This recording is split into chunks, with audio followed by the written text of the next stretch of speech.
नमस्कार प्यारे साथियों, प्रताप क्लासेस के यूट्यूब चैनल पर आपका स्वागत है। तो आज है 5 दिसंबर 2024 और 5 दिसंबर 2024 के जितने भी इंडिया और वर्ल्ड के जो करंट अफेयर्स के क्वेश्चन बनते हैं, आज उनका अपने डिस्कशन करेंगे। पूरा वीडियो ध्यान से देखना और लास्ट में आपसे क्वेश्चन पूछूंगा जिनके जवाब आपको कमेंट बॉक्स में देना होगा। आज अपने पढ़ेंगे कि भारत और मलेशिया के बीच संयुक्त सैन्य अभ्यास हरिमाऊ शक्ति 2024, उबर ने एशिया की पहली जल परिवहन सेवा उबर शिकारा की शुरुआत, और 3 नए आपराधिक कानूनों को लागू करने वाला पहला केंद्र शासित प्रदेश कौन सा बना है, इनकी आज हम चर्चा करेंगे पूरे लेटेस्ट न्यूज के साथ में।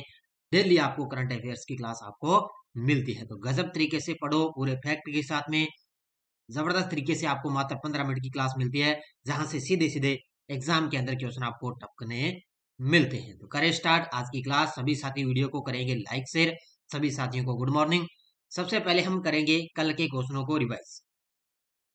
2024 सैयद मोदी अंतर्राष्ट्रीय बैडमिंटन प्रतियोगिता के महिला वर्ग का खिताब किसने जीता? तो ये जीता है पीवी सिंधु ने। पुरुषों के अंदर जीता था लक्ष्य सेन ने। भारत का पहला वर्टिकल लिफ्ट रेलवे समुद्री पुल कौन सा बना है? तो नया पवन पुल बन चुका है। 2024 का विश्व समुद्री प्रौद्योगिकी सम्मेलन कहाँ आयोजित किया जा रहा है? चेन्नई, भारत के अंदर। भारतीय शतरंज में 2800 ईएलओ रैंकिंग बैरियर को पार करने वाले दूसरे भारतीय ग्रैंड मास्टर बन चुके हैं अर्जुन एरिगेसी। 2024 एशियाई ई स्पोर्ट्स गेम्स में ई फुटबॉल में कांस्य पदक जीतने वाले भारतीय खिलाड़ी पवन कोम्पेली। किस भारतीय राज्य के पर्यटन क्षेत्र को यूनेस्को ने हेरिटेज पर्यटन के क्षेत्र के रूप में शीर्ष गंतव्य के रूप में घोषित किया? पश्चिम बंगाल। 2 दिसंबर 2024 को श्रीलंका के मुख्य न्यायाधीश के रूप में किसने शपथ दिलाई? तो न्यायमूर्ति। किसे शपथ दिलाई गई? तो न्यायमूर्ति निरूपा बिंदुसिनी फर्नांडो को श्रीलंका के नए मुख्य न्यायाधीश के रूप में नियुक्त किया गया। ये थे कल के क्वेश्चनों का रिवाइज। इसके अलावा मैंने नवंबर मंथ की पूरी क्लास दे दी। नवंबर मंथ का टेस्ट आपको कल मिल चुका है, अभी मंथली टेस्ट, और नवंबर मंथ की पीडीएफ भी आपको ऐप के अंदर कल मिल चुकी है। तो वार्षिक करंट की टेस्ट सीरीज ज्वाइन कर सकते हो। इसमें डेली, वीकली, मंथली सब आपको टेस्ट मिलते हैं। और नवंबर मंथ की कल पीडीएफ तैयार होगी इंडिया वर्ल्ड की, वो कल आपको ऐप के अंदर मिल चुके हैं। इसके अलावा फर्स्ट ग्रेड के अंदर भी नवंबर मंथ का टेस्ट मिल गया, पीडीएफ मिल चुकी है इंडिया की। इसके अलावा इंडियन पॉलिटी में टॉपिक आधारित ये टेस्ट सीरीज है। रीट की चल रही है अपनी, रीट पात्रता की। इसके अलावा शिक्षा मनोविज्ञान की चल रही है, ये आप ले सकते हो। First grade, second grade, REET L1 L2 PTI सभी के लिए टेस्ट सीरीज रामबाण साबित होगी। करें स्टार्ट आज की क्लास, और आज की क्लास बड़ी जबरदस्त रहने वाली है। पहला प्रश्न आपके सामने, नीचे दिए गए कथनों में से कौन सा सही है? अब देखो, आज मैं कथन से संबंधित आपके लिए प्रश्न लेकर आया हूँ। तो हरिमऊ शक्ति 2024 2 दिसंबर से 15 दिसंबर तक आयोजित किया जाएगा। ठीक है, याद रखना, हरिमऊ शक्ति अभ्यास है जो भारत और मलेशिया के बीच है। ये 2 दिसंबर से लेकर 15 दिसंबर तक चलेगा। यह अभ्यास मलेशिया के पहांग पहांग जिले के बेटोंग कैंप में आयोजित हो रहा है। कहाँ पर है? मलेशिया के अंदर। और भारत और मलेशिया के बीच आयोजित होने वाला संयुक्त अभ्यास है। तो ये सभी के सभी, सारे के सारे कथन क्या है? बिल्कुल सही है। अब मैं कथन ये क्यों लेकर आया हूँ? क्योंकि जिस प्रकार अपने वीकली पढ़ेंगे ना, फिर अपने एक साथ ये जो है कवर होते जाएंगे। 2 दिसंबर को भारत और मलेशिया के बीच संयुक्त सैन्य अभ्यास हरिमऊ शक्ति का चौथा संस्करण शुरू हो चुका है। तो हरिमऊ शक्ति का चौथा संस्करण शुरू हो गया। इसका आयोजन मलेशिया के पहांग जिले के बेंटोंग कैंप में शुरू हुआ, और यह एक्सरसाइज 15 दिसंबर 2024 तक है चलेगा। अब देखो, राजस्थान में जितने भी अभ्यास हुए, पशु परिचंद्र के अंदर प्रश्न आए थे लगभग, और इंडिया के लगभग इस प्रकार के प्रश्न आते हैं। लेकिन एग्जामिनर का कोई पता नहीं भी कौन सा अभ्यास उठा ले। हो सकता है वो मई के अंदर हुआ हो सकता है जुलाई के अंदर हुआ हो सकता है ताजा भी अक्टूबर वाला भी उठा सकता है। तो युद्ध अभ्यास का कोई पता नहीं चलता, कौन सा भी प्रश्न युद्ध अभ्यास से संबंधित पूछा जा सकता है। इस सैन्य अभ्यास में 78 सैन्य जवानों वाली भारतीय टुकड़ी का प्रतिनिधित्व महार रेजिमेंट की एक बटालियन कर रही है, और वहीं 123 सैनिकों वाली मलेशिया टुकड़ी का प्रतिनिधित्व रॉयल मलेशिया रेजिमेंट कर रही है। यानी कि अलग अलग इनकी जो टुकड़ी होती है, बटालियन होती है, वो इनका नेतृत्व करती है। अगला, चंडीगढ़ देश का पहला केंद्र शासित प्रदेश बना है जिसने 3 नए आपराधिक कानूनों को पूरी तरह लागू किया है। कौन से कानून है? लगा लो भाई स्टार है, आरएस वालो, ईओआरओ वालो, पटवारी वालो, छपेगा प्रश्न, ये टपकेगा फर्स्ट ग्रेड वालों। तो चंडीगढ़ देश का पहला केंद्र शासित प्रदेश बना है जिसने 3 नए आपराधिक कानूनों को पूरी तरह से लागू कर दिया। तो ये 3 नए कानून बने ना, जो अभी मैंने बताया था 1 जुलाई 2024 को ये लागू हुए थे पूरे देश के अंदर। तो वहां पर देखो ये इनको लागू हो चुके थे, लेकिन अब चंडीगढ़ ऐसा देश का पहला केंद्र शासित प्रदेश बन गया, वहां पर ये तीनों कानून लागू हो चुके हैं। तो पहला, भारतीय न्याय संहिता। कौन सा ये? भारतीय न्याय संहिता। इसको इसने क्या है 1860 के अंदर बना था एक है, कौन सा? Indian peace penal code. Indian penal code बना, उसकी जगह ले ली 1860 में। भारतीय नागरिक सुरक्षा संहिता। भारतीय नागरिक सुरक्षा संहिता इसने क्या है जो 1898 में एक CRPC की जगह ली है, ये अलग अलग उनकी जगह ले ली। और भारतीय साक्ष्य जो अधिनियम है जो 1872 में बना, इंडियन एविडेंस कोड, उसकी जगह 18 भारतीय साक्ष्य अधिनियम ने ली है। तो इसका उत्तर क्या हो जाएगा? उपयुक्त सभी हो जाएगा। तो ये तीनों के तीनों कानून है चंडीगढ़ के अंदर लागू हो चुके हैं और ये देश का पहला केंद्र शासित प्रदेश बन गया। देखो 3 दिसंबर को चंडीगढ़ 3 नए आपराधिक कानूनों को पूरी तरह से लागू करने वाला देश का पहला केंद्र शासित प्रदेश बन गया। तीनों कानून भारतीय न्याय संहिता, भारतीय नागरिक सुरक्षा संहिता, भारतीय साक्ष्य अधिनियम को 3 साल के भीतर देश भर में पूरी तरह से लागू किया जाएगा। अब ये अंग्रेजी वाले याद रखना, कर्मचारी चयन बोर्ड इतना अलर्ट है कि अंग्रेजी वाला भी पूछ सकता है आपको भी कौन से कानून थे कौन से नहीं थे, कंफ्यूज करेगा, ये याद रखना। इन्हें 25 दिसंबर को राष्ट्रपति द्रौपदी मुर्मू ने मंजूरी दी थी। अब देखो 25 दिसंबर को 2023 के अंदर इनको मंजूरी मिल चुकी थी। कानूनों को 1 जुलाई 2024 से पूरे देश के अंदर लागू किया गया था, यानी कि 25 दिसंबर 2023 को इनको मंजूरी मिली थी और ये 1 जुलाई 2024 को पूरे देश में लागू हो चुके थे। तो याद रखना चंडीगढ़ केंद्र शासित प्रदेश। 20वीं एशियाई महिला हैंडबॉल चैंपियनशिप का आयोजन किस शहर में हो रहा है? 20वीं एशियाई महिला जो हैंडबॉल प्रतियोगिता है उसका आयोजन किस शहर में किया जा रहा है? तो ये किया जा रहा है नई दिल्ली के अंदर। पहली बार इसकी मेजबानी कर रहा है भारत देश। तो 20वीं एशियाई महिला हैंडबॉल चैंपियनशिप आयोजन स्थल, यह टूर्नामेंट पहली बार भारत में आयोजित हो रहा है। आयोजन स्थल नई दिल्ली, आयोजन तिथि इसकी शुरुआत 3 दिसंबर 2024 को हो चुके हैं। तो पहली बार भारत इसकी मेजबानी करने जा रहा है। प्रतिभागी टीमें, एशिया की शीर्ष महिला हैंडबॉल टीम हिस्से ले रही है और भारतीय टीम का पहला मुकाबला हांगकांग के खिलाफ है। ये शुरुआत हो चुकी है इसकी और पहला मुकाबला किससे था? हांगकांग से। आयोजन संस्था इस चैंपियनशिप का आयोजन करवा रही है एशियाई हैंडबॉल महासंघ के तहत किया जा रहा है, क्योंकि पहली बार भारत इसकी मेजबानी कर रहा है। उबर ने एशिया की पहली जन परिवहन सेवा उबर शिकारा कहाँ शुरू की है? ये भी बड़ा गजब का प्रश्न है, पूछा जा सकता है भी। उबर ने एशिया की पहली जल परिवहन सेवा उबर शिकारा की शुरुआत कहाँ की है? तो ये की है, ध्यान रखना, जम्मू कश्मीर के श्रीनगर में। ये तस्वीर में आप देख सकते हो, देखो जम्मू कश्मीर के श्रीनगर के अंदर ये देखो आपको किश्ती वगैरह दिखाई दे रही ना इस प्रकार की।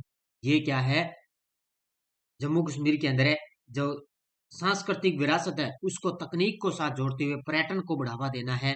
पर्यटन के जिसके लिए शिकारा अनुभव को वहां पर है विकास करना है। तो इसलिए उन्होंने किसने ये की है? श्रीनगर के अंदर है डल झील, श्रीनगर के अंदर है डल झील, वहां पर एशिया की पहली जल परिवहन सेवा उबर शिकारा की शुरुआत है की गई। तो उबर ने जम्मू कश्मीर के श्रीनगर की खूबसूरत डल झील में एशिया की पहली जल परिवहन सेवा उबर शिकारा की शुरुआत की है। उबर शिकारा को उबर इंडिया और साउथ एशिया के अध्यक्ष परमजीत सिंह ने लॉन्च किया है, यानी कि उबर शिकारा को उबर इंडिया और साउथ एशिया के अध्यक्ष हैं परमजीत सिंह ने लॉन्च किया है। इसका उद्देश्य है कि परंपरागत शिकारा सवारी को तकनीक के साथ जोड़कर पर्यटन अनुभव को बेहतर बनाना और सदियों पुरानी परंपरा में नवीनता लाते हुए इसे आधुनिक पर्यटकों के लिए अधिक आकर्षक बनाना है। तो ये याद रखना, जितने भी आगे नए आधुनिक पर्यटक आएंगे उसके लिए उनको आकर्षक बनाना। उत्तर प्रदेश सरकार ने हाल ही में किस क्षेत्र को नया जिला घोषित किया है? मैंने आपको बताया था अभी महाकुंभ की शुरुआत हो चुकी है, होने जा रही है उत्तर प्रदेश के अंदर। कहाँ पर है? ये हो रही है महाकुंभ मेला क्षेत्र, यानी कि अब जो उत्तर प्रदेश ने हाल ही में किस क्षेत्र को नया जिला घोषित कर दिया, तो महाकुंभ जो मेला क्षेत्र ना प्रयागराज प्रयागराज है, उसको क्या है अब नया जिला उसका कर दिया। अब है महाकुंभ मेला क्षेत्र, उसको कह दिया अभी महाकुंभ मेला क्षेत्र उसको घोषित कर दिया। तो उत्तर प्रदेश सरकार ने एक महत्वपूर्ण कदम उठाते हुए प्रयागराज में महाकुंभ मेला क्षेत्र को नया जिला घोषित कर दिया, जिसे महाकुंभ मेला जिला के नाम से जाना जाएगा। ये बड़ी बात है अभी, क्योंकि प्रयागराज एक बहुत बड़ा कुंभ है, तो यहाँ पर लगभग हर 12 साल के अंदर वो महाकुंभ लगता है। यह घोषणा जनवरी 2025 में होने वाले महाकुंभ मेले से पहले की गई थी।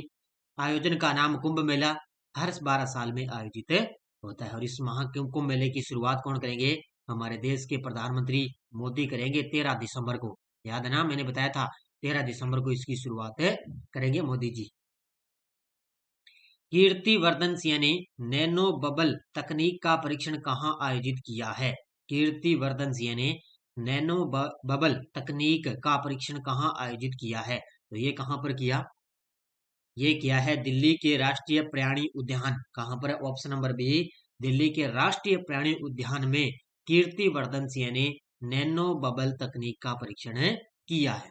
देखो होता क्या है, ये केंद्रीय पर्यावरण वन और जलवायु परिवर्तन राज्य मंत्री कीर्तिवर्धन सिंह। अब देखो ये राज्य मंत्री हैं, भूपेंद्र यादव है वो केंद्रीय मंत्री हैं, ध्यान रखना। अब पूछा गया है केंद्रीय पर्यावरण वन और जलवायु परिवर्तन राज्य मंत्री कौन है, तो कीर्तिवर्धन सिंह ने दिल्ली के राष्ट्रीय प्राणी उद्यान में नैनो बबल तकनीक के 15 दिवसीय परीक्षण का उद्घाटन किया है। इसका उद्देश्य है कि चिड़ियाघर के तालाबों में पानी की गुणवत्ता में सुधार करना है, क्योंकि जितने भी चिड़ियाघर वगैरह बने हुए हैं तो उनमें क्या है, जो जितने भी तालाब है उनमें पानी की जो गुणवत्ता है, पानी के अंदर क्या कुछ सही है, क्या कुछ विषाणु जीवाणु नहीं है, तो उसकी जांच करना। तो उन्होंने नैनो बबल तकनीक का 15 दिवसीय परीक्षण का उद्घाटन किया। चीन ने अंटार्कटिका में अपना पहला वायुमंडलीय निगरानी स्टेशन कब स्थापित किया है? चीन ने अंटार्कटिका में अपना पहला वायुमंडलीय निगरानी स्टेशन कब स्थापित किया? ये देखो तस्वीर में, और ये किया है दिसंबर 2024 में। कब है? दिसंबर 2024 में। उत्तर नंबर 3 हो जाएगा इसका। दिसंबर 2024 में चीन ने अंटार्कटिका में अपना पहला वायुमंडलीय निगरानी स्टेशन स्थापित किया है। चीन ने अंटार्कटिका में अपने पहले वायुमंडलीय निगरानी स्टेशन का उद्घाटन किया, जो महाद्वीप पर अपनी शोध उपस्थिति के महत्वपूर्ण विस्तार को दर्शाता है। तो निगरानी स्टेशन स्थापित किया। पूर्वी अंटार्कटिका के लॉर्समैन हिल्स में स्थित जोंगसान राष्ट्रीय वायुमंडलीय पृष्ठभूमि स्टेशन का उद्देश्य वायुमंडलीय घटकों के निरंतर और दीर्घकालिक अवलोकन प्रदान करना है। तो बस ये ज्यादा इतना नहीं पूछेगा, लेकिन इतना याद रखना है कि चीन ने अंटार्कटिका में अपना पहला वायुमंडलीय निगरानी स्टेशन का उद्घाटन किया है। इतना पहली लाइन आपसे एग्जाम में टपकेगी बस। एस्ट्र गार्डियंस ग्लोबल नर्सिंग अवार्ड 2024 से किसे सम्मानित किया गया? एस्ट्र गार्डियंस ग्लोबल नर्सिंग अवार्ड 2024 से किसे सम्मानित किया गया? तो इसका उत्तर हो जाएगा नर्स मारिया विक्टोरिया जुआन। ये देखो तस्वीर में, यानी कि नर्स, यानी कि एक नर्स है, चिकित्सा के क्षेत्र में ये एस्ट्र गार्डियंस ग्लोबल नर्सिंग अवार्ड 2024 से सम्मानित किया गया। इनका नाम है, एक नर्स है जिनका नाम है मारिया विक्टोरिया जुआन। ये एक नर्स का नाम है जिनको ये नर्सिंग अवार्ड 2024 से सम्मानित किया गया। तो नर्स मारिया विक्टोरिया जुआन को एस्ट्र गार्डियंस ग्लोबल नर्सिंग अवार्ड 2024 से सम्मानित किया गया। यह एक प्रतिष्ठित सम्मान है जो दुनिया भर में नर्सिंग पेशे में असाधारण योगदान का जश्न मनाता है, यानी कि नर्सिंग पेशे के अंदर यह अवार्ड मिलता है। पुरस्कार दिया किसने? यह पुरस्कार एस्ट्र डीएम हेल्थ केयर के संस्थापक अध्यक्ष हैं डॉक्टर आजाद मुप्पन ने ये प्रदान किया है इनको, यानी कि इन्होंने इनको ये नर्स मारिया विक्टोरिया जुआन को ये पुरस्कार दिया है। आईआईटी रोपड़ के टेक्नोलॉजी और इनोवेशन फाउंडेशन ने अपना चौथा स्थापना दिवस कब बनाया है? आईआईटी रोपड़ के टेक्नोलॉजी और इनोवेशन फाउंडेशन ने अपना चौथा स्थापना दिवस कब बनाया? तो ये बनाया 3 दिसंबर 2024 को। कब बनाया है?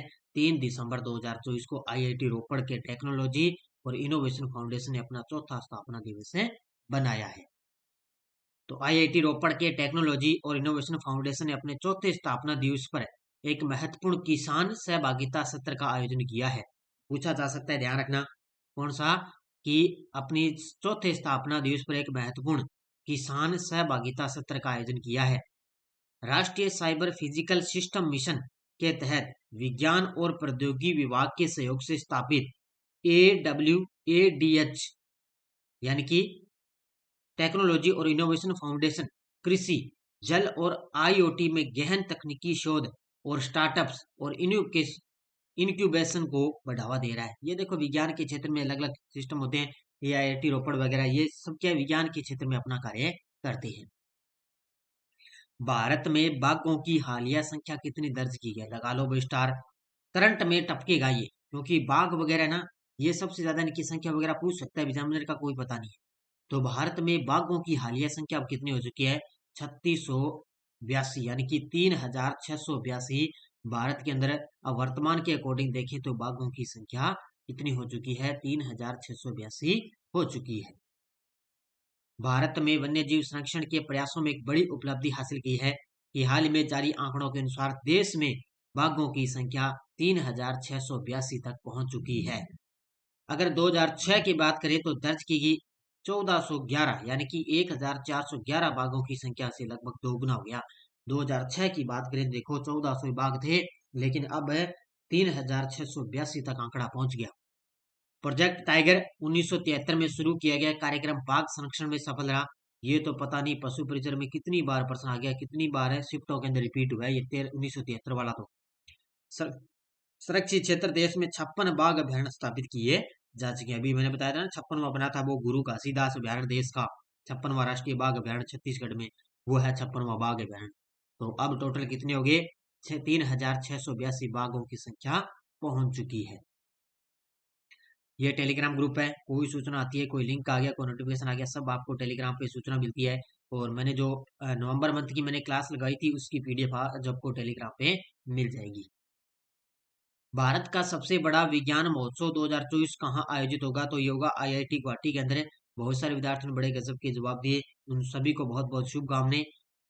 और कई साथी पूछ रहे थे कि सर URO की, RS की सर बुक निकालो, तो एक बार आप हमारी PDF भी पढ़ सकते हो। इंडिया वर्ल्ड की PDF आती है ऐप के अंदर, PDF ले सकते हो। टेस्ट सीरीज लोगे तो आपको साथ में PDF मिलेगी। बुक पर अभी विचार हमारा चल रहा है कि इंडिया और वर्ल्ड में जो है URO के लिए और RS के लिए इनकी बुक निकालें, लेकिन अभी हमारा प्रयास चल रहा है कि हम आपके लिए बुक निकालें। भारतीय सेना और कंबोडिया सेना के बीच संयुक्त टेबल टॉप अभ्यास सिनबैक्स का पहला संस्करण किस स्थान पर आयोजित किया गया? नई दिल्ली, पुणे, चंडीगढ़, जयपुर? इसका जवाब आपको कमेंट बॉक्स में देना है। ये थी आज की क्लास। तो करेंगे सभी साथी वीडियो को जाते जाते लाइक शेयर, और URO की टेस्ट सीरीज कोई साथी लेना चाहे तो ले सकता है। जबरदस्त तरीके से आपको करंट वगैरह मिल रहा है। इसमें नवंबर मंथ का टेस्ट आपको मिल गया, PDF मिल चुकी है। राजस्थान का आपको कल तक आपको PDF वगैरह मिल जाएगी। आज तैयार हो जाएगी राजस्थान की भी, कल आपको राजस्थान की इसके अंदर मिल जाएगी। बाकी ये करंट की बुक आ रही है भी, लगभग कल से बाजार के अंदर उपलब्ध हो जाएगी। इसके अलावा RBSC 6 से 12, ये तो राजस्थान GK पशु परिचर के अंदर धमाल मचाने वाली बुक है ये RBSC की 6 से 12। ये भी आप ऑनलाइन ऑर्डर कर सकते हो। 80 580 22 001 इस नंबर पे आप ऑनलाइन ये ऑर्डर बुक है दोनों एक साथ मंगवा सकते हो। कहीं भी बैठे हो आप ऑनलाइन ऑर्डर कर सकते हो, दोनों बुक ले सकते हो। बाकी अपने को टेस्ट सीरीज वगैरह चल रही है, प्रताप क्लासेज ऐप में ले सकते हो जबरदस्त तरीके से। तो ये थी आज की अपनी करंट की क्लास। सभी साथी करेंगे वीडियो को लाइक शेयर। धन्यवाद। जय हिंद, जय भारत।